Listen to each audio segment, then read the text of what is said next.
Camper. I'm a cartoonist and a cartoon editor, and I am also the founding director of the Queers in Comics Conference, biennial conference. And we are here today to do a panel called Transcendent Obscenity. I'm not sure what that means. I know that we live in a world that's full of obscenity. We are surrounded by injustice and inequality and cruelty and stupidity, and that's just the Republican Party. So as cartoonists, I think our job is to take the world that we live in and to create something that's provocative and beautiful in words and pictures. And I'm very excited to have some exciting cartoonists here who do wonderful work. It's foolish to talk about comics without looking at them. So we're going to start with, whoops.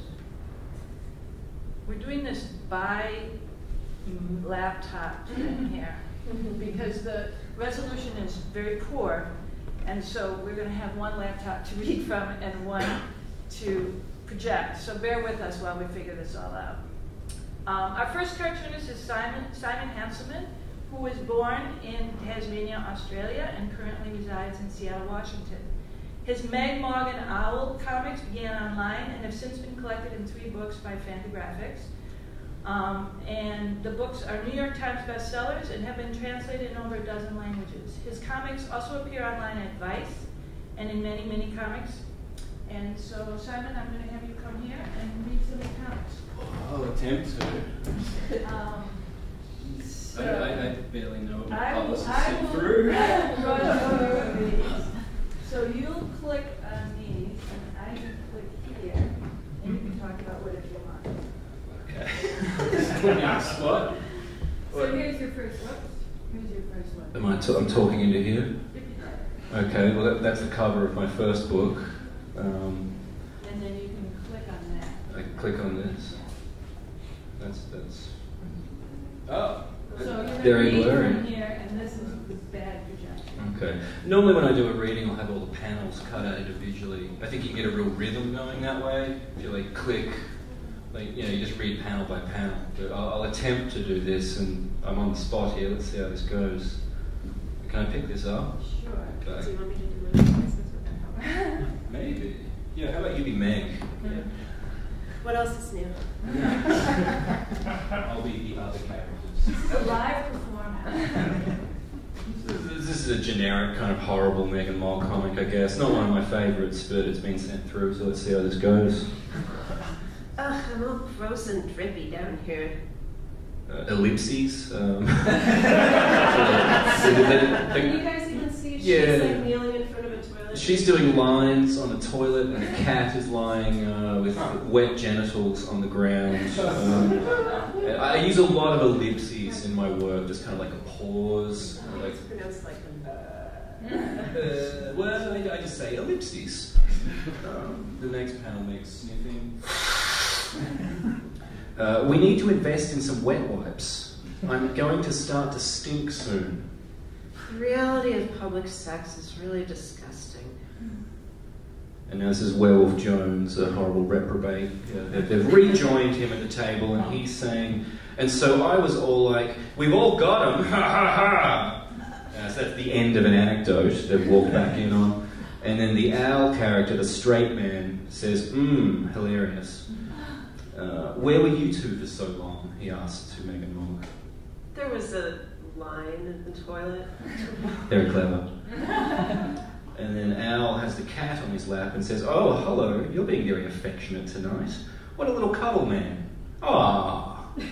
And Mog is purring and dripping semen and vaginal juices all over Al's legs. And Al realizes that and is like, what the... Like, oh, fuck, what is this? Oh, God. So that's it.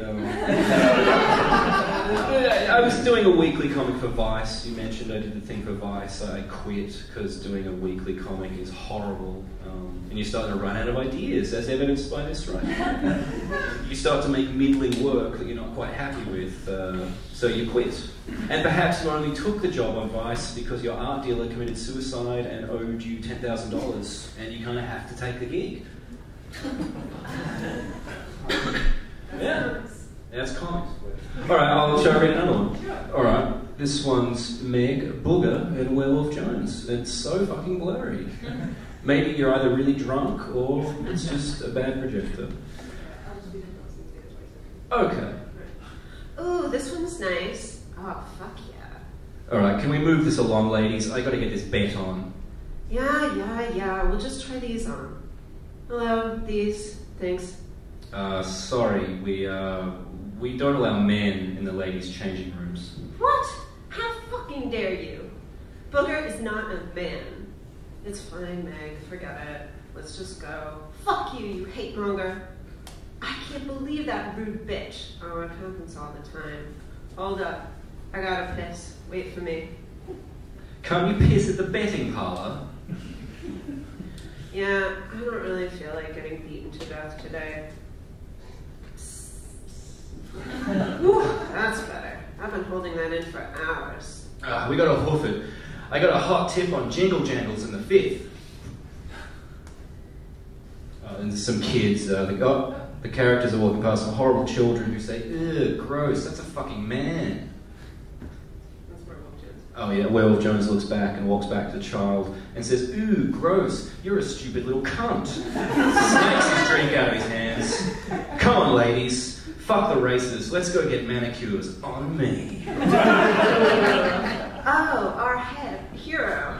So, Werewolf Jones is usually a contemptible piece of garbage, a disgusting person who's sexually assaulted one of the characters in the comic before, but they also had consensual sex, so that kind of blurs the lines. I think that's an interesting thing to talk about, but in this, he's quite heroic, and he sticks up for their trans friend, Booger. Yeah, we hit the next one. That's a cover. It says, "Megan Mogg in Amsterdam. Fun fact, you can't read that lettering at all, and my editor and publicist got really mad at me." They did, yeah. Alright, one more, I guess. Alright, I'll do Al, you do me. Oh, it's called Hot Shave. This is based on a friend of mine from Hobart who actually did used to do a hot shave. I did that live on stage in Oslo once. I burnt my leg hairs off with a lighter to show that you can get a really good shave by just using a lighter. And the whole room smelled like my burning hair. Anyway, it's another little short one, a little goofball one from Vice. Al walks in. Come on, hurry up, we need to leave now. Calm down. I just need a few more buckets. Meg, I asked you to shave your legs. This takes a long fucking time, Al, and I'm way too high. God damn it, I'm paying you $50 to pretend to be my girlfriend. This is a certain class of people, the who's who of telemarketing. You need to shave those things now, or no $50. Oh, for fuck's sake. Fine. Click. Oh, sorry. I like to singe the microphone. So Al is looking shocked in the next panel at this debaucherous, horrible hot shave. Meg rubs her legs. There. Smooth as a creepy baby. Classy enough for you, Professor Plum? I guess. You're looking a little shaggy there, Mom. Really? Shit, light me up. Alright, let's fucking hit this shindig. I feel like these do work better when you go panel by panel and you click through. My favourite thing is that Mogg really looks like Vince Gilligan, the writer of Breaking Bad, in that last panel. Or Colonel Sanders, but I like to go with Vince Gilligan. I quite like that one. I think it's like a perfect kind of sitcom cold open. Then you'd have the opening credits, and then they'd go to the telemarketing conference. Anyway, that was not a good selection of strips. I'm embarrassed for myself. Thank you. That was lovely.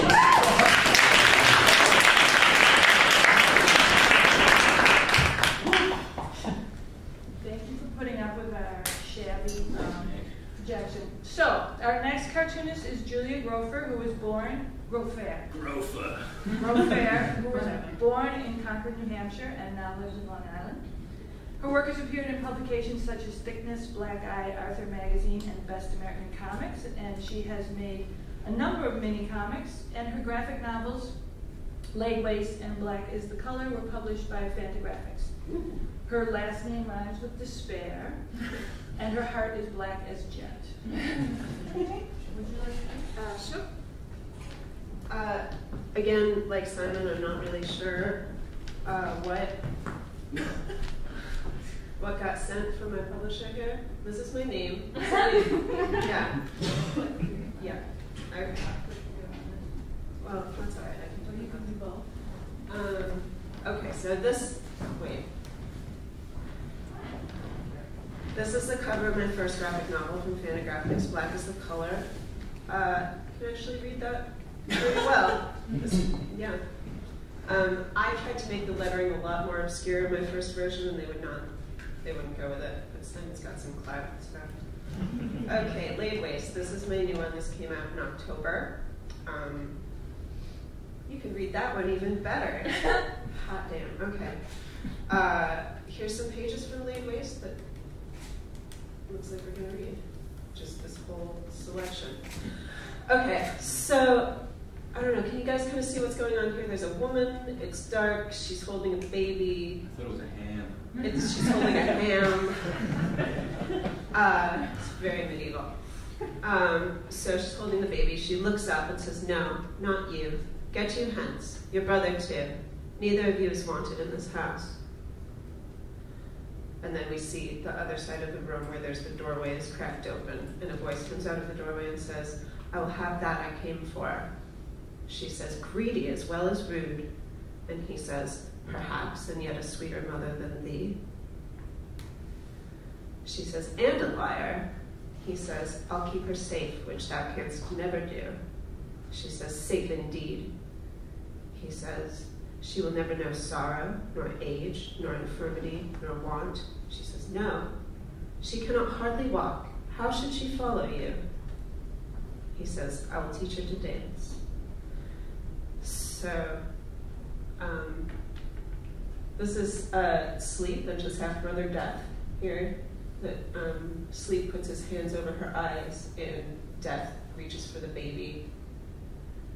So she's asleep and then she suddenly wakes up like, whoa. She goes running out into the field. She says, "Where's Agnes?" And her husband and older daughter are picking lavender or something. He says, "In the churchyard, of course." She says, "In the..." Ah! They watch her run to the churchyard. She's looking around. She says, "Where? Where?" There's this kind of newly dug grave with flowers on it that she kneels down next to. And she starts to dig with her fingers and finds a little bit of cloth, and she keeps digging. And I guess you don't get to know what happens after that, so you'll never fucking guess. Buy my book from Fantagraphics. You can get it on fantagraphics.com or my website, orzos.net. And outside after the panel, too. And outside after the panel. Thank you, Julia.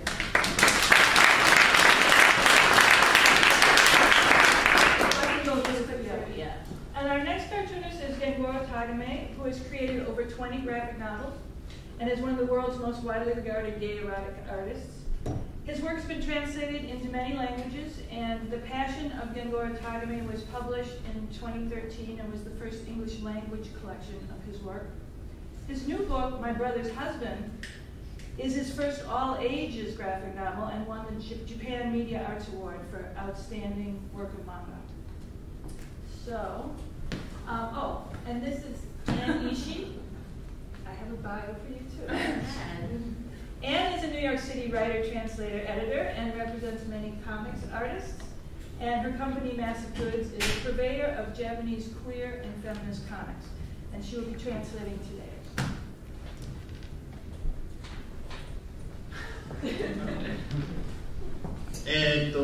どうもはじめまして。Nice to meet you. 一応そのテーマがわいせつということだったので、自分の漫画の中のわいせつ、エロティックな要素のうちの代表的なものをいくつか、ピックアップしてみました。で、これは、合意の上で行われる、シンプルなセックスということで、ついてる大丈夫です。世の中である、ポルノグラフィーは大体、基本的にこのパターンではないかと思います。So I prepared a presentation to show some of my work that represents the kind of, since the theme of this was transcending obscenity, I wanted to explore what obscenity is to me. And I want to start, just go stage by stage, the different kinds of erotica that I've depicted. And, the one hopefully we're all most familiar with is consensual sex. So here is a panel from Country Doctor and Fisherman's Lodge. でただ私の場合そのフィクションの作家ですので、前は続けていきます。それでこれはレクションでこれはSM プレイの中でもやはり合意の上でコンセンシュアルで行われているというセックスです。で、こういったものも書くことは書きます。はい。But I am a writer after all, so I want to make entertaining manga. And for me, so another form of consensual sex that I think is really great. I just enjoy writing a lot is S&M, consensual S&M. ただ私の場合S&M というのは自分自身の、趣味の一つでもありまして、要するにコンセンシュアルなセックスやコンセンシュアルな SM プレイは私は別にプライベートで満喫しているのでフィクションでそれをさらに描きたいとはさほど正直思っていないんですね。というわけで私のフィクションの中でのこのセックスの描写というのは現実の中ではいろいろと問題があって行うことができないアンコンセンシュアルなセックスを描くことが多くなります。But I'm interested in BDSM personally. That's my preference, sexual preference, if you will. But I think, frankly, I don't ever start writing and think I only want to depict what I'm only into. So,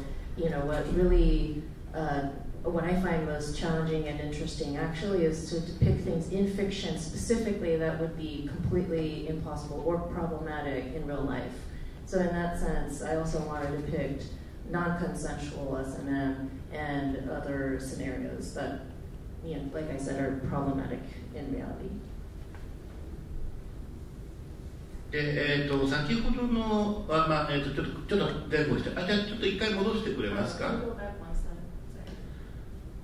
で一つその SM とかそういったものの中で、何が私がよく描くかというところの中で、一つがそのヒュミリエーションというものがあります。ただしこの場合、あくまでも、文脈は、ポルノで書いていますので、その恥ずかしめを受けている人間が喜びを感じているというのが、一つの特徴になります。でこれはこの恥ずかしめを受ける、つまり例えばこういった、こっちの左の方は、かつてのクラスメートに、こういう姿を見られる。で右の方は、街中で裸でさらされるといったような場面なんですけれども、こういった屈辱を受けながらも、興奮してしまうというのが、こういった屈辱を受けるというのが一つ大きな要素でたびたび私の漫画の中には出てきます。And the consensual or non-consensual notwithstanding, because the medium that I am most familiar with and most known for is erotica, I also want it to be titillating, of course, and so one of the themes that I think I've become really good at depicting is humiliation, but because, like I said, it's erotica, it's what I think is what I really enjoy depicting is a person who's being humiliated and finds himself sort of excited despite himself. So in the panel to the left, you see this guy who's being publicly humiliated by ex-classmates. And on the right is a man being publicly humiliated in a town center, and they can't help but become sexually aroused. And so that's a theme I return to frequently. Next, please. でこういったもので私がその若い頃にエロティックだなというのをルーツの中にこういった宗教画があるんですね、ヨーロッパの。で例えばこのカラバッジョの描くキリストの地形なんていうのは、さっきの絵と比べて、勃起したペニスがあるかないかというだけであって、極めてシミュラーだというのがお分かりいただけるのではないかと思います。And as a young person, I've always been sort of fascinated by the idea of humiliation and pleasure, and you can see that in the Western European or the European religious art, this is also very common thematic. And quite honestly, if you look at the Caravaggio painting to the left here, I don't see a whole lot of difference between this and what I depict, except for the clear evidence of a boner. 要するに私はこういったことでじゃあ一体わいせつって何なのよと単純にペニスが出てればイコールわいせつなのかで宗教がモチーフであれば裸の男が拷問されていてもそれは聖なるものなのかというそういうことはちょっと私は常々不思議に思っております。And as to the question of what is considered obscene, I wonder this all the time. Is it really just the appearance of a penis? Is it the fact that the penis is erect? Is it nudity in a religious context? Is all nudity sexual? These are questions I'm totally fascinated by in all of my work. でこれらは、またそういった、今言ったのは大体なんていうのかな、パワープレイというか、なんていうか構造的なものによるエロスなんですけれども、そうではなくてもうちょっと特物的なエロティシズムを描くときもあります。でそういうフェティシズムというのもそういった一つの要素でよく取り込むことがあります。例えば左の方では、レスリングのシングレットというのをちょっと使ってみましたし、右の方ではレザーやあるいはちょっと警察もしくは軍隊などを要素をさせるようなユニフォームを使ってみたりもしています。So I've been talking a lot about power play, and those are sort of themes that kind of embrace the idea of structural hierarchies and like structural power. But I also, want to give the people what they want. Fetish is a big theme. The wrestling singlet on the guy on the left here is a really common trope in the fetish scene, as is the police or arguably a military uniform on the right here. And yeah, those are sort of common. でこれも奇妙な話で、セックスの文脈の中でこういったユニフォームやらコスチュームやらが出てくるとそれはエロティックですけれども、別にスポーツ用品店に吊り下がっているレスリングのシングルを見て誰もそれをわいせつだとは思わないわけですよね。ですのでこういったものに対してもアスペクト見方次第でそれがわいせつになったりわいせつになったりしないというのがとても奇妙な現象だなと私は思ってます。And obviously it's not like all sports uniforms or all military uniforms are considered to the lady were obscene. And out of context, they are absolutely not considered obscene. But so what is it about the singlet here that is making this piece particularly obscene? And so that's something I find so fascinating, and that's the question I'm asking myself a lot. で私はコミックアーティストで、ポルノビデオの監督ではないわけです。そうすると、現実的には実現も不可能なファンタジーもいくらでも描くことができる。でというわけで、そういったようなものも描いています。で、この左の方は、巨大な宇宙人に侵されるという話ですね。So, I am a mangaka, I'm a cartoonist, writer, not a film director, not a live action writer, so I can write things that don't require actual real human proportions or things. So clearly on the left here you see this is this is about a giant alien raping a human man. 右の方は、スライムに侵される。And it's hard to tell here, but the figure is a slime figure. that man's being raped by slime.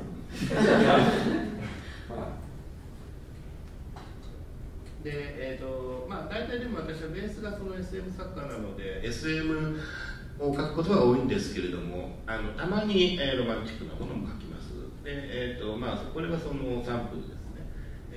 一応、例外感情がありのそれが通じた結果としして、ロマンティックにセックスをしているという場面です。I am primarily an S&M artist, but I also can do romance. These are romances, and that sort of hardcore sex does happen, but as a result of a romantic relationship and the falling in love stuff. ただ私の場合さっきの話とも通じるんですけれども、ロマンティックな恋愛は私は自分でした方が楽しいので、わざわざそれを漫画に描くよりは自分でしたいなというタイプですね。But as with the earlier sort of comment I was making about what I practice in real life versus what I depict, I mean, of course, romantic love is something best experienced in person, and I don't think it's particularly interesting as a writer. でこれもちょっとおまけ的なものですけれども、たまに少しユーモラスなものを書くこともあります。でこれも左の方はちょっとこれ説明が難しいんですけれども、ひょんなことで、舞台でセックスする羽目になってしまったカップルの話というのの最後のページで、何のかんの言いつつみんな楽しくそれぞれ、満足のいくところを経てハッピーエンドという話ですね。これステージでそうステージでセックスをして、嫌なんだけれども感じちゃってるからどうしてこんなことになっちゃったのかわかんないんだけども、しょうがないねって感じでセックスをしていて、でそれで他の登場人物もそれでお金が儲かってよかったねっていう話です。So this is just kind of, I'm throwing it in there as a bonus for you guys, but I also do funny sometimes. And this panel on the left is kind of hard to explain. Basically this guy has been forced to perform sexually on stage and isn't enjoying it, but finds himself coming nonetheless. And then the audience is really into it, and then all the other characters are really proud of him and excited because they all get to make money. 右の方は、これはちょっと変わったもので、ボーイズラブ雑誌に書いた本なんですね。で、ボーイズラブ雑誌っていうのは美少年が多いんですけれども、私はそこでこともあろうにおじいさんの話を書いてしまいまして、でそこそこ評判は良かったんですけれども、で要するにこれはストーリーは何にもなく、ストーリーよりもそのおじいさんと、その部下の兵隊の、おじいさんは将校なんですけれども、その2人のそのロマンティックなイチャイチャを楽しく描くみたいなシリーズで書いていて、で最終的に、2人で、馬の上でセックスをしながら馬に乗るというオチがつくという話です。So this panel on the right is actually from a story contributed to a Boys Love magazine, which, if you're not familiar with that genre, it features almost exclusively just young boys, beautiful young men. And of course, I decided to throw in an old man just to fuck with it. And so, this is, it kind of just uses as an opportunity to be able to depict two men fucking on a horse. Thank you. I'm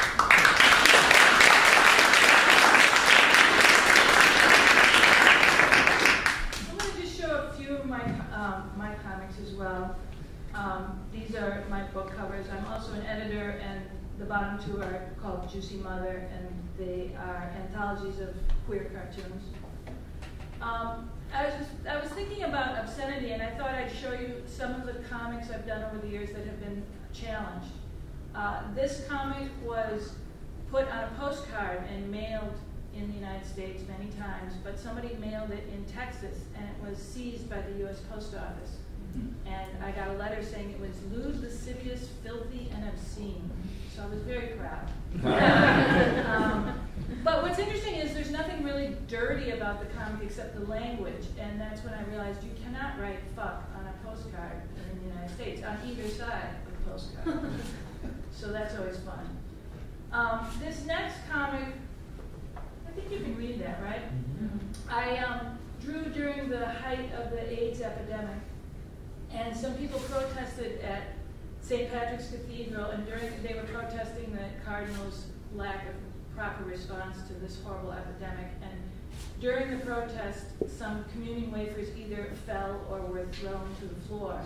And people got very upset. And I was like, what's all this fuss about communion wafers falling to the floor when all my friends are dying?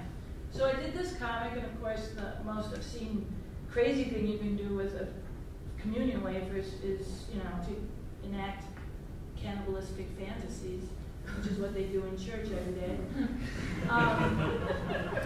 The publication I drew this for refused to print it because they thought it would get them in trouble.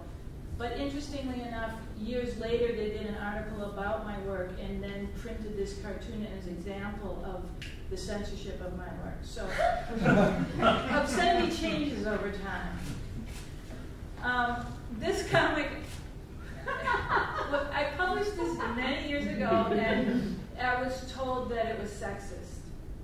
I think it's a feminist comic. I don't know. It's interesting. One of the things about comics is that the reader does a whole lot of filling in for what the words and pictures mean. And so a comic like this is something where I didn't show anything, and yet people find it very provocative. You can read that, right? Mm-hmm. This comic got responses from different. Some men found it not funny, and they think that castration is not a joke. But of course, we know that men are sensitive and emotional and have no sense of humor.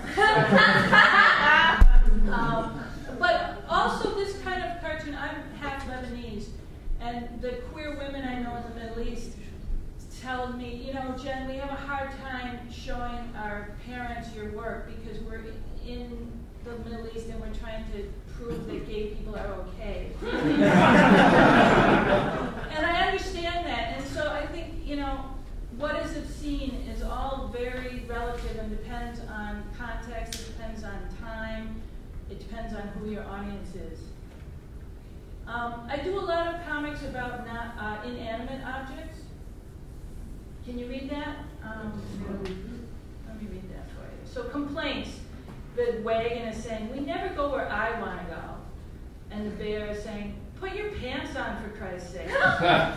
And the little horse is saying, harder, damn it, ride me harder. And the duck is saying, sometimes I want to take a bath all by myself.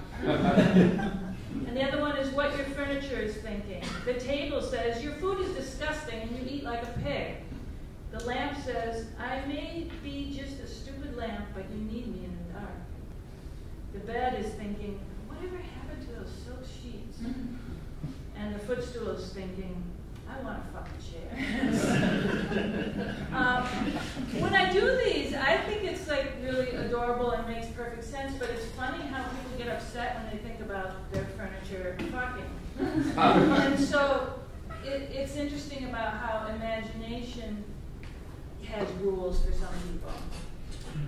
This is a comic I did for a new publication. It's called Horror Stories. It's methods women have used when medical abortion is unavailable. And it's pretty obscene. And it's going to be an anthology to raise money for abortion rights. These are all actual things that people have done trying to abort an unwanted pregnancy. But there's something about comics, and it's using words and pictures together that is so powerful. And so I'm going to open it up to the rest of the group here to talk about all of our work. I wanted to put this on a loop, but I don't think we can, so I'll just, let's see if I can. Now I fucked it up. Let's see. I'll just kind of. Words. Words. So all of us have been called, all of our work has been called dark. And I think good comics should be dark. I think they should be so dark that they're indelible, and that they should leave an imprint on the reader's mind. and I think all of you do really exciting work. So I'm going to start with you, Simon. You grew up sort of engulfed with... I'm concealing an erection from all the Tagame slides. we Just wait a minute for it to go down. We won't judge. Bear with me. You grew up surrounded by, immersed in pop culture and comics, and I wondered if you could talk about how that brought you into making your own comics. I think it's gone down. It's deflated enough. He draws the best anuses in the business. Number one. Yeah, I grew up in Tasmania. There was a lot of comics around in the 80s in Tasmania. There were numerous comic shops that were all fronts for drugs. So you'd go there to get your heroin or your comics. And I was young, so I just bought the comics. But yeah, there was everything. It's not like that now. The internet sort of destroyed it all. There's no good bookstores. But yeah, I started reading everything. Just your Asterixes, your Tintins, your American shit, your weird New Zealand newspaper strips, just trawling secondhand bookstores. And I started self-publishing when I was 8. At Xerox, weird comics, and get out, Damien, get out. Good God. It's an intimate audience, you need to keep it cool. This man's drunk. Yeah, I mean, I just grew up around a lot of comics and just started drawing them for some reason, and I never stopped, like Peter Pan. I just, it makes me happy, and it's also horrible, it's grueling, and very anxiety-inducing, but... And your early comics was a lot of takeoffs on existing characters? Yeah, I've sort of done that my whole career.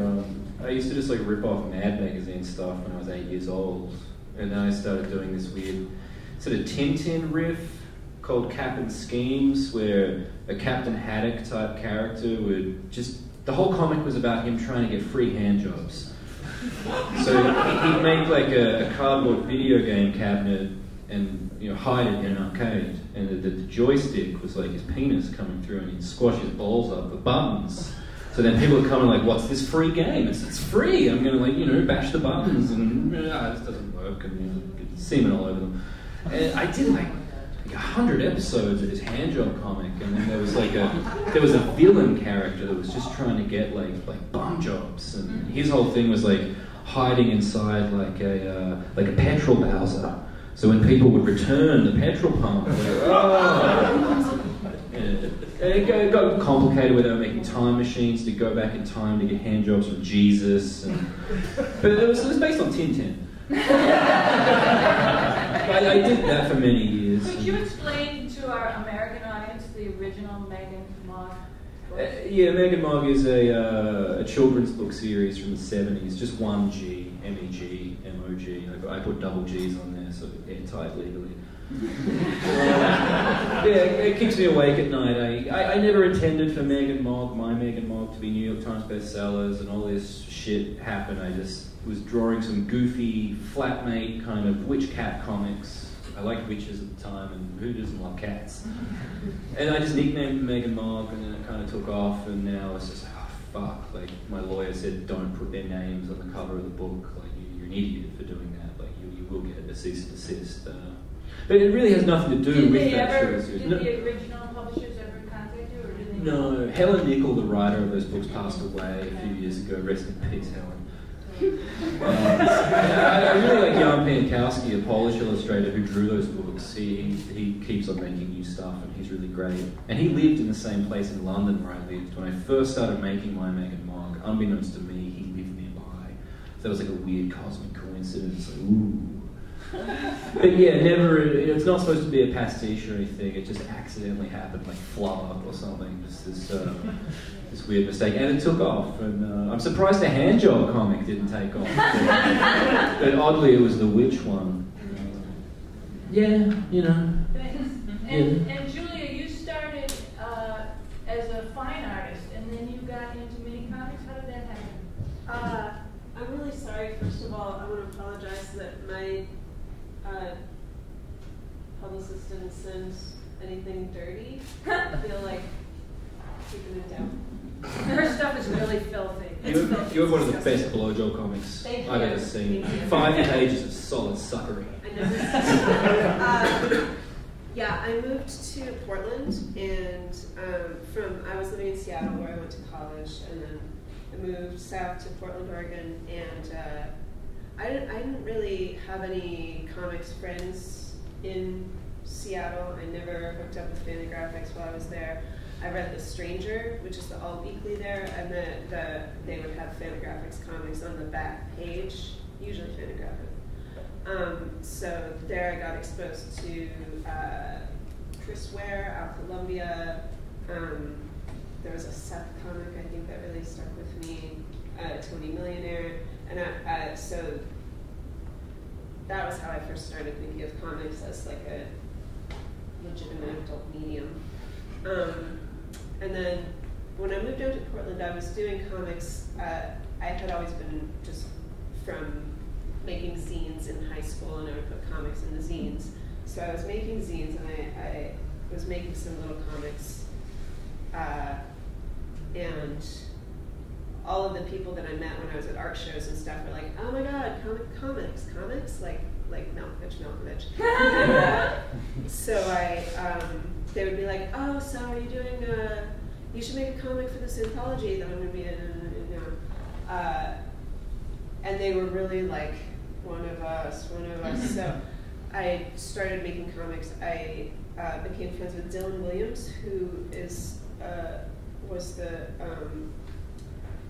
founder and chief of operations of Sparkplug Comics, and he told me that I should make a comic for him to publish, but he wanted me to work harder on it than I was doing my regular comics. And I loved Dylan so much that I did. And that was a book called Flesh and Bone, which came out in 2010. And it kind of, I wasn't expecting it to be anything. I just kind of did it like to make my friends happy. Or I enjoyed making it, but I wasn't expecting it to get outside of my circle of friends, I guess.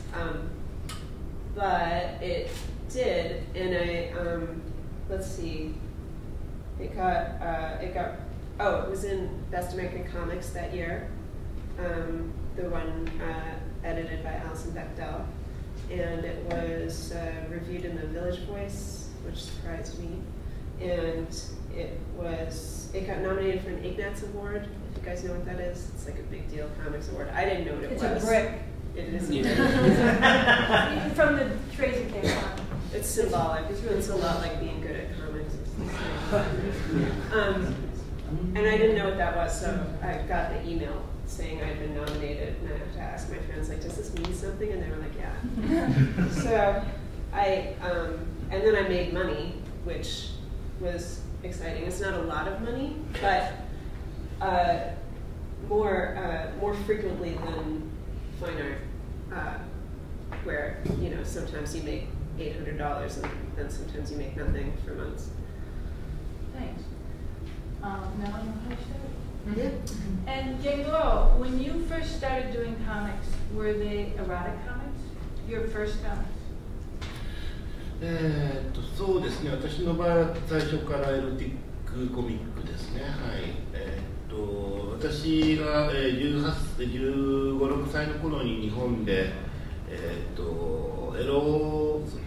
頃ちょっと世間的には無視されていた、安っぽいエロ漫画の中に、素晴らしい作品があるよという再評価をする、三流エロ劇画ルネッサンスという運動があったのと、それと時を同じくして、今までの少年漫画や青年漫画や少女漫画といった文脈からはちょっと外れたニューウェーブというコミックの動きが出てきて、その2つに影響されて描き始めたものが私の最初に描いたコミックスですけれども、それはゲイのエロティックな内容でした。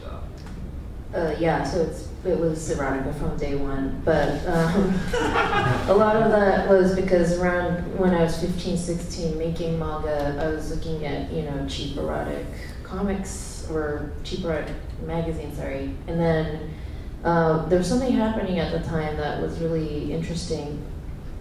産業エロチックルネサンス。三流エロ漫画ルネサンスというか、三流ってサードクラスで。third class erotic renaissance. Like a new wave. なるほど。like a third wave エロチックルネサンス。ちょっと違うんです。要するに、三流エロ漫画っていうのは本当になんだか箸にも棒にもかからないような三流の底辺のメディアに紹介されていた漫画。より下品。そうより下品というか特に足りないみたい。でもその中にものすごいパワフルな作品があるよっていうクリティックの方が目につけて、それを再評価する。でその動きをレッサンスということなんですね。Okay, so starting all over, there was a resurgence of very dirty manga because critics were finally looking at it saying, let's look at it again, maybe there's something valuable in here. So that was happening when I was around 15, 16. Stuff that wasn't getting published in regular erotic magazines. And it also, kind of opened a doorway to things that weren't just shonen shoujo. So yeah, that's and you were part of the people that started G-Man originally because where else would, I guess talk about your opening up the publishing world for gay comics.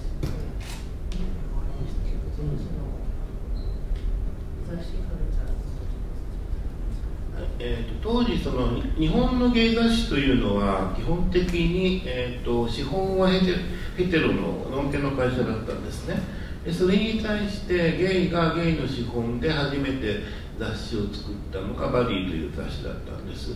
でこの場合のそのゲイの資本というのは、ゲイバーであったり、あと当時すごく売れるようになってきたゲイビデオのメーカーですね。そこら辺がお金を出し合って会社を立ち上げて初めてゲイ資本で作ったゲイ雑誌というのが、バディだったんですね。でバディの中で、これはちょっと変な話なんですけれども、要するにゲイ資本なのでいろんなビデオプロダクションの重鎮が、経営に入っていて、その中には当然美少年っぽいとか美青年とかをメインにしているプロダクションもあれば、なんかもっとおっさんとか筋肉とかそういうのを売りにしている、プロダクションとかいろいろあるわけですね。でそうなるとプロダクション同士の中で趣味に合わないからいさかいが起こるんですね。それでバディのでもやはりちょっとそういういさかいが起こりまして、最終的におっさんとかヒゲとか筋肉とかが、好きなプロダクションの社長が独立したで作ったのが G メンで、私はそれに参加したという形になります。So at the time, there were gay magazines, or magazines that catered to gay readers, but they were all run by heterosexual people or publishers that aren't necessarily gay. They just wanted to make something, seeing an opportunity in the gay market. And then the first gay magazine created and developed by gay editors or gay people was Buddy magazine, actually. And that was financed through gay bars, and what was a really big industry then was the gay porn videos.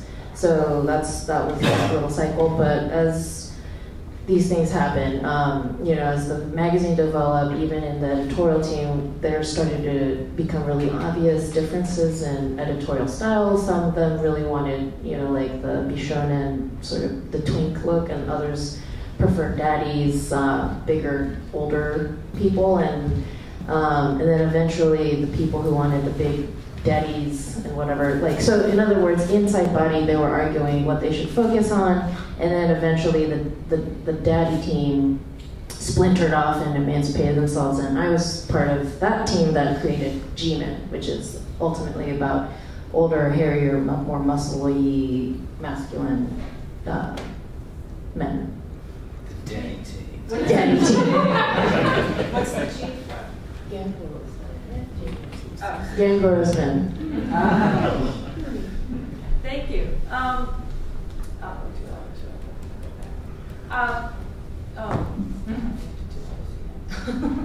So I think one of the things we all deal with is the idea that we're all a bunch of flesh puppets, and our bodies have these needs and desires, and we're all doing comics about this.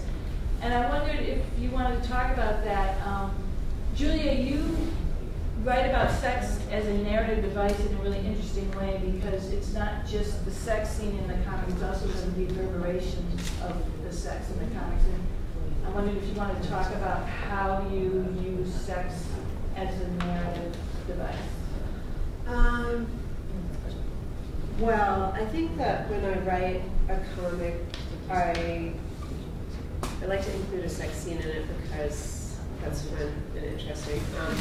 But it's never like as simple as like it's just titillated. Although I try to write it in a way that is erotic to me, but it's like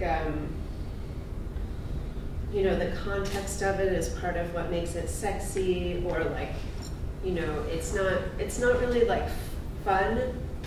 Like, I think of my comics as pornographic, but a lot of people have told me that they are not, because the people have sex for a reason. So it may be, I don't know, it's maybe a more feminine approach to pornography. It's interesting because your comics are described as horror and as fairy tales and as... I mean, I don't think of them as fairy tales. I think of them as like romantic horror, horrific romance. But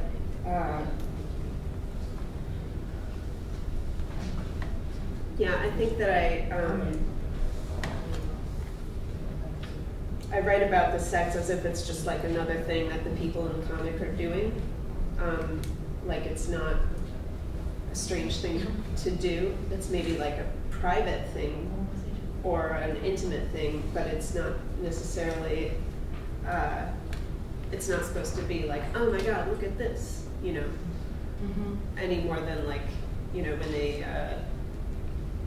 eat or something. Yeah. No, that makes sense.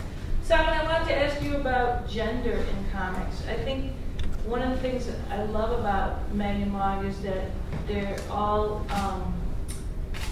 well, let me go back. You all know Crazy Cat, the comic Crazy Cat, and what's wonderful, one of the wonderful things is that Crazy is both sometimes male and female. And Harriman, the cartoonist, was asked why he did that, and he said because if Crazy was just a girl, then all she would do is get pregnant and get married.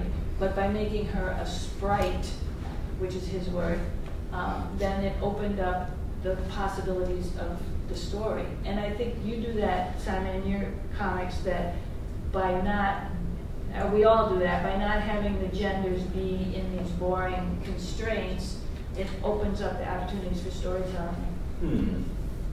Yeah, I try to make Meg and Mog kind of low-key queer, and just like kind of like, it just is. Like, they're just sort of all fucking each other and not really worrying about who they're fucking and not getting bogged down in semantics over it. And I just need to pick my nose quickly. Technically a scratch. I'm just gonna, I didn't want to do it before, be like, he's picking his nose. So I'm just gonna point out I'm doing it. It's just a scratch. Cool. Yeah, there's a lot of sex in Meg and Mog, interspecies sex, and Meg started sort of cheating around on the cat with Booger, their sort of trans friend, and Al and Wolf Jones have had sex consensually and non-consensually. So yeah, I just throw it in there, and it's generally sort of autobiographical and kind of based on my scene and my friends, and I don't want to scream out like this is a queer comic, like it's just what I want it to be. Like, I don't want it to have to be a big deal. I just want things to be kind of queer, and that's just how it is. I don't want to talk about it because it is. Yeah, that was like when I did Black is the Color. Somebody was like going around looking for like queer comics to collect for like a queer comics library, and they were like, "Do you have any queer comics?" And I was like, "Well, I have comics where the characters are queer, but it's not about that." And he was like, yeah, it's like I said before, like, I started off by saying like low-key queer. Like, it just is. It's just, these are queer characters, but it's not, it's not in its essence a queer comic. It's just a comic. Well, I think all of us do comics that exist in a world that is queer, and that's a given. And then we just go beyond that. And how lucky we are that we can do that. I mean, to non-queer people, it probably looks super fucking queer. It's super like, oh, Jesus. But, to me and my friends, it's just normal. It's just another day. Yeah. Gengoroh, can you talk about the publishing in Japan and how they used to block out all the talks and now how that's changed over time? Well, I just got to say quick, I love how small they are. Yeah. Like you just a tiny Just little the connective hole. bit. Like it's still a cock. 日本ではこれ不思議に思われるんですけれども、日本は一応名目上としては、民主国家なのでセンサーシップはないという前提になっています。でこれは一つちょっと前提として覚えておいてください。So yeah, it's absolutely, it is a thing. But I want everybody to know and remember, just keep in mind that Japan is principally a liberated country. I mean, it considers itself, to respect that freedom of speech. But センサーシップはだから検閲はない。yeah. So there is no, there's not like a constitutional law that supports censorship actually. ででも日本の漫画を見るとその正規のところにマスクがかかっていて、でよく私が聞かれるのが外国のジャーナリストに聞かれるのは、そこにマスクを入れるという判断をしたり、その大きさを決めたりしている組織はどこなのかといったような、質問を受けることがあるんですけれども、これは奇妙なことに、検閲はないというのが国の建前なので、そういったことを要求する機関というのは実際にはないんです。And so foreign journalists frequently ask me this very question, actually, and the question is really who's determining where that gets placed, how big those bars are, that kind of stuff, right? But because on paper Japan is a country that doesn't censor media, technically there's no organization, there's no authority that determines that. So it's up to the publisher. もうちょっとで説明します。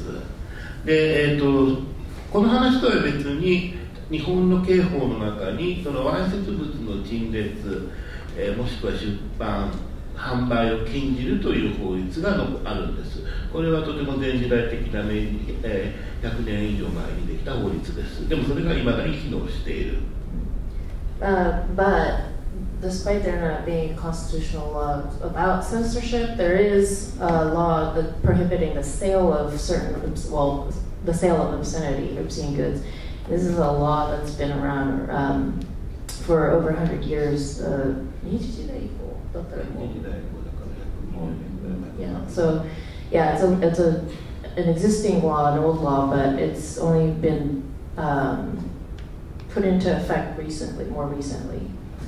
And one of the most shocking things you have done is recently your first all-ages book.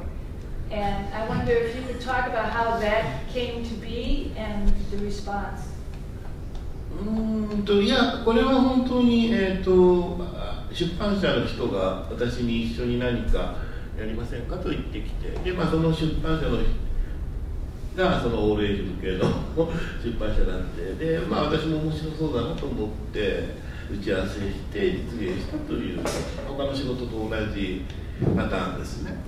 Yeah. Much like my other work, actually, it was an editor who called and said, "Yeah, we'd be really interested in running something by you." Except this editor happened to come from a publication that only did all ages comics. So it's not like they wanted to start an adult imprint. They wanted me to do something on their their publication. And did you hesitate to do that? 別にね、そんなに積極的とか急いでとかそういう感じではないですけれども、ただすごく一般紙でそのゲイ以外の漫画を描くのにはそんなに積極的ではないんですけれども、一般紙で一般向けのゲイ漫画っていうのが描けるんじゃないのかなって思いついた時にはものすごく積極的になりました。It didn't feel urgent. I didn't feel like I needed to do this, but I also didn't feel like I didn't feel the need to make something that wasn't gay. Like I wasn't interested in making a straight comic. But the thought of doing a mainstream gay manga was the second I had that seed in my head, I thought I have to do this. So then, yeah, that became. And the reaction has been really wonderful. And so here is a extremely graphic, erotic artist now doing a heartwarming, lovely story with a little child in it. And the response has been really good, hasn't it? それに関してで意外と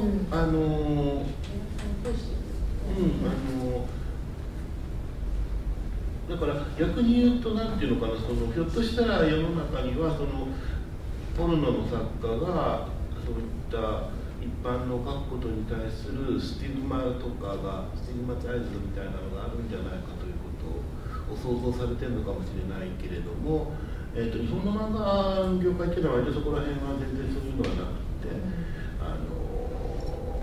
全く問題にはなってませんね。I can understand why there would be some assumption there would be stigma on a pornographer making general audience media, but I feel like in Japan maybe just the industry doesn't have that problem with somebody doing adult. That, yeah,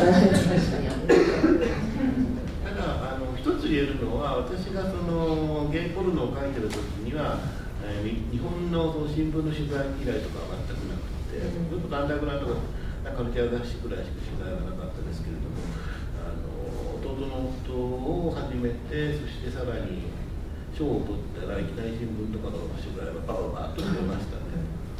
Having said that, I can also test that and when I'm only doing gay porn, newspapers have no interest in interviewing me. But now that I've done this all ages work and it's won some awards, all the newspapers want to interview me now. So. Well, congratulations. I wonder if we've all probably had, fans who love our work and people who hate our work, but I wonder what your most surprising reactions to your comics have been, either pro or con. I used to get a lot of letters from teenage girls who were really in love with Werewolf Jones, which I feel is akin to women writing to serial killers in prison. It's such a disgusting reprobate. Did you answer? Married when he was in prison. Yeah. People like bad boys. Did you answer any of the letters? I think at that time I was answering letters, yeah, but now I'm too busy. You get a certain level of mail coming in and say, I can't do this anymore. I can't write back to these weird girls who are in love with cartoon werewolves. So. For me, that's like four emails. I'm like, I can't. That's the enemy of productivity, the emails. That's the hardest part of being a cartoonist, is trying to communicate with people. Cool. Anybody else have a most surprising reaction? 私はこの間ちょっと前に男性器を手術で女性器上に改造するという漫画を描いたんですけれども、それを読んだらしい外国の方からいやそれは私が夢だみたいな感じで近いことを自分でやっていると言ってご自身のトランセクシャルというわけなのかどうかもちょっと私には分からないけど、いわゆるその女性器ではないんですよ。男性器自体を受動的な性器に作り変えるっていうちょっと変な話なんですけど、だからそれを自分でやろうとしているという写真をくださった方がいらっしゃいました。似てました。まあ確かにそんな感じでした。そうだからこう。Yeah, I'm asking because, yeah, so he said he just wrote something that was really, for him even, kind of out there, where a man performs surgery on his male genitals to not make them female genitals, but feminine, in other words, inside, so you can dock, but, really dock. It's an innie. It's an innie, and somebody wrote him and said, oh my god, this is actually what I'm in the process of getting done, and sent pictures. So he was like, okay. So were your drawings accurate compared to the I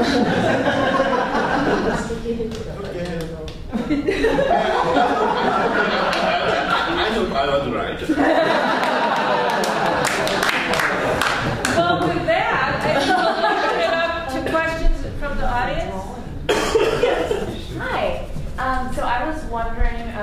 for the queer participants in the panel, I'm not sure how many of you are, but there seems to be this dichotomy going on between straight people who write gay erotica for straight viewers and for straight pleasure versus gay people who write gay erotica for gay people, and then that is considered obscene. And so I was wondering if that's something you've noticed or you could talk about, or if it's not as present in comics as it is in other media.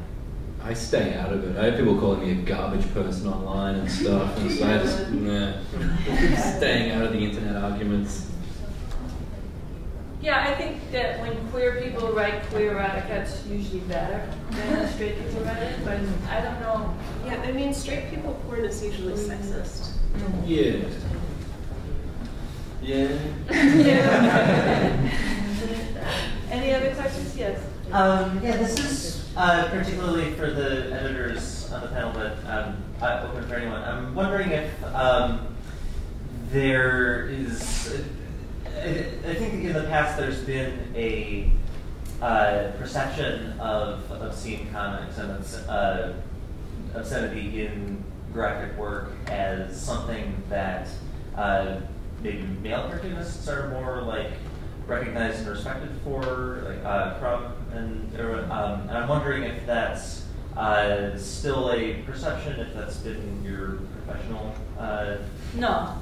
It's not true anymore, and I don't know if it ever was. I think that you saw more male-drawn, erotica porn, whatever you want to call it. But I think women do just as much. I was going to say, actually, maybe for the first time ever, I disagree with you. I represent Roger Denashko, who was arrested and jailed for 2 months for depicting a caricature of a pussy.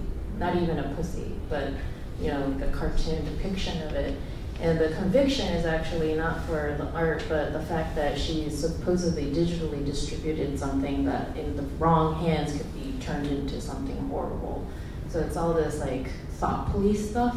Oh, I'm sorry. So was the question, are more women doing it now, or are women more visible? More harshly judged? I just heard Crumb and I ran. I agree with everything. I agree with you that women are more harshly judged when they do erotica or porn, but I think there's just as many women doing absolutely. it as men. Yeah. I mean, I think that you have to assume that any art movement that seems like it's mostly men, there's a lot of women also doing it that don't get taken seriously, or men take credit for their work. I mean, there's a ton of women underground cartoonists from the 70s, the 80s that made filthy work that you can't, like, nobody, or like, fucking like Phoebe Gluckner, have you guys read her work? Like, it's dirty, it's really, like, more shocking than a lot of stuff that you see in Crumb, but like, who thinks of her as a dirty artist? The thing is, I think that women, when they make work about fraught subjects, it kind of gets pathologized. Mm-hmm.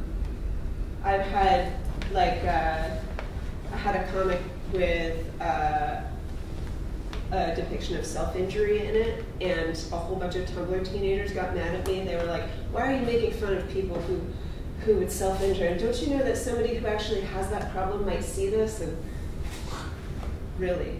Or like, I had some people a few times on Twitter accuse me of writing about rape just to seem edgy. You were banned for Twitter for threatening to rape a guy who threatened to rape you. Well, I did that to be edgy. I mean, I think that when women write about it, it's perceived as being for some other end, rather than because it gets them off. And I think for that reason, women who make pornographic work, or just women who make work about taboo subjects, are not categorized with male artists who use similar subject matter. Does that make sense? Yeah, perfect. Going off of that, is there any subjects that any of you have a difficult time addressing? Or don't want to address in your comics? I mean, me personally, I Yeah, I hate when that. Not purely that. I mean, my comics are autobiographical, but I dress them up as fantasy. I think, yeah, plain Jane, just like boring autobiographical comics that had their day. Like, let's just fuck that off. yeah. I mean, I don't. It's arrogant. I'm so interesting. Hey, made some toast. 私もオートバイオグラフィーは依頼を受けたことありますけど、断りました。I've also turned down offers to publish my autobiography. So there's places we will not go. Yourself. That would just be a comic about you sitting around all day drawing penises. That would be a great comic. You could just use it as the framing device. Like, here's a day in my life, and then it's just your comic. The first panel's you drawing it. I think I've had people ask me to draw or write about my feelings and experiences of being a mother, and that's something that I really avoid. I also, like, sometimes people ask me about that in interviews, and I don't want to talk about it, partly because I think it's not really ethical to give my children, like, a public presence before they are able to know what that means. You dress your child in one of those butterfly masks like Michael Jackson used to for his children. Yeah, I make him wear like a bag over his head and then hold him out on the... That's good parenting. Yeah. Should learn from the best. But I think that probably part of it is also that I feel... I see people talk about this all the time with comics, like people who are fucking assholes will be like, well, there aren't really any women who are mothers who are still artists. Like, once you become a mother, you're just like you just have to worry about your children all the time and you don't really have an artistic voice. And I'm like, first of all, that's bullshit. Like, it's very blatantly untrue. But there's a stigma that comes with it where if people don't have children and they know that you do, especially if you're a woman, they see you as like other, as not able to have relevant interests other than parenting, and also they kind of treat you like you're a grown up, like you're the grown up, and they need you to be their parent, which isn't cool. Some people. You don't have to talk about your kids.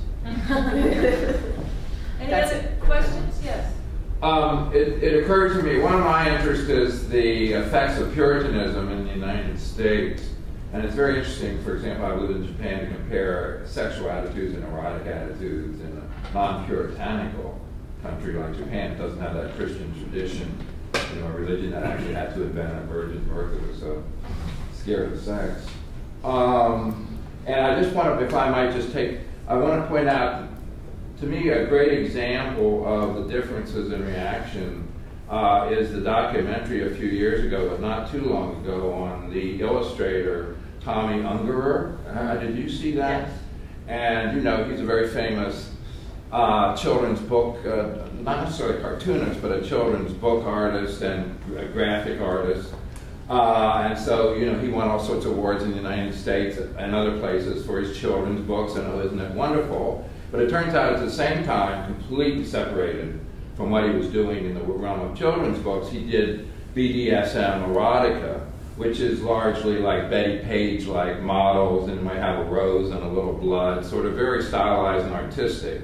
So when this was discovered, if you look at Europe and the US, when this was discovered, this side of him, again, completely separate, so they didn't bring it into his children's books, the US went crazy. And he's basically banned from all libraries, and oh my God, this is horrible, oh my God. But in Europe, they took it nonchalantly, and in fact, then he got an award from the, I guess, the European Union or whatever, as a distinguished children's books author, whatever, and it didn't really affect him. So if I might, I just wanted to point out, Tommy Ungerer documentary might be good for those who are interested in this kind of question of society reaction to various. Sorry? Did you have a question? Or? No, I did. I just was promoting a film. Thank you. No, it's true that what is obscene is completely dependent on time and place and context. and I think Yeah, you can do two things. He does hardcore cop comics and he does the kids stuff. But not hardcore kid cop. No. Maybe in a few years. Any other questions? I have a question. Yes, yes. This one's actually for Simon. I was hoping you could talk a little bit about setting in Meg, Mog, and Owl, because I grew up in a very rural area, and I've noticed that the dirtbags that you meet in rural areas are kind of different than the ones you run into in suburbs or the city. Yeah. I'd agree with that. So what's the question? With my setting? Talk about my setting? Yeah, the setting that Meg, Mog, and Owl takes place in. Oh yeah, it's Tasmanian suburbs basically, just a cultureless shithole with lots of rampant drug use and mental illness and boredom. But not quite rural, small town. Nothing really going on, but you're not out, having sex with animals or taking meth in a barn. Tasmanian suburbs, small dead towns. Don't know. Do you want me to elaborate now? No. There's a lot more gunpowder involved too. It's dangerous in farm towns. They have nothing to do there. I at least had access to media and friends that liked the same things I did. But yeah, people go crazy out on farms, turn into Jeffrey Dahmer or something. Again. One more question I think we have time for? Yes. Who's the favorite author of each of you? That's such a hard question. Favorite author? Ooh. I love everyone on this panel. That's not in this room. I'll give a shout out to Uli Lust. Yeah. Go check out her work. She's a wonderful cartoonist. I don't have one. I just listen to a lot of jazz. I like Umberto Eco. That's probably the writer that I read the most. Oh, I actually do like Knut Hamsun, Norwegian writer, who regrettably gave his Nobel Peace Prize to Joseph Goebbels, the famous Nazi. And then Norway covered him up for a long time. Like, let's not talk about Knut Hamsun. But he writes incredible prose and writes really well about nature and flora and fauna. So they kind of like accept him again now and just brush the Nazi stuff aside. He was senile. Seven's not a Nazi. No, I'm not a Nazi. My grandfather was a Nazi, and my father is pro-Hitler, but I personally am not. Well, on that note. Oh yeah. My idol is Osamu Tezuka. Nice. So thank you all for being here. Thank you all for being here, cartoonists. Thank you so much.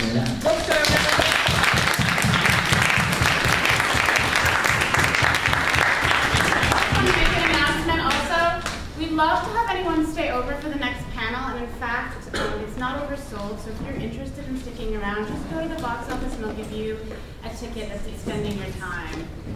So you don't have to pick the next panel to stay, just proceed, given the non-oversold situation. Also, I'm hoping you